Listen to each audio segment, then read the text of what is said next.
இல்லை அவர் போக முடியாது. ஏன்னா ஆல்ரெடி அவர் போனதுனால தான் ரொம்ப கூட்டமாக வந்துருச்சு. அவர் போக முடியாது. ஏன்னா அவருக்கு அடுத்த கட்ட இருக்க தலைவர் கண்டிப்பாக போயிருக்கணும். அது டிவிகேக்கு வந்து ஒரு பேடு தான். அது மாதிரி அவங்க சொன்ன டைமுக்கு போயிருந்தா அவங்க ட்விட்டரில் வந்து அவங்க 12 மணிக்கு நான் வந்து அங்கே வந்துடுவேன் அப்படின்ட்டு போட்டிருக்காங்க. அதனாலே 12 மணி சொல்லும்போது இப்போ அவங்க வந்து இன்னும் அரசியல் இதுக்கு வரல. எல்லாம் ரசிக மனப்பான்மையில் தான் இருக்கிறாங்க. காலங்காலத்திலே வந்துட்டு போயிட்டாங்க.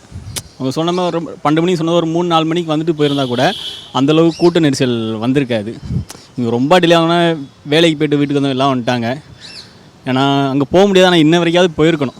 இப்போ அவங்க கூட இப்போ வந்து எங்களுக்கு போகணும்னு சொல்லி பெர்மிஷன் கேட்டிருக்கேன்னு சொல்லி சொல்கிறாங்க. ஆனால் அதுவே வந்து ஒரு பெர்மிஷன் போகாததுக்கு அதுவே ஒரு காரணம். பெர்மிஷன் கொடுக்கலன்ட்டு இவங்க வந்து ஒரு நரேட்டிவ் செட் பண்ணுறாங்க.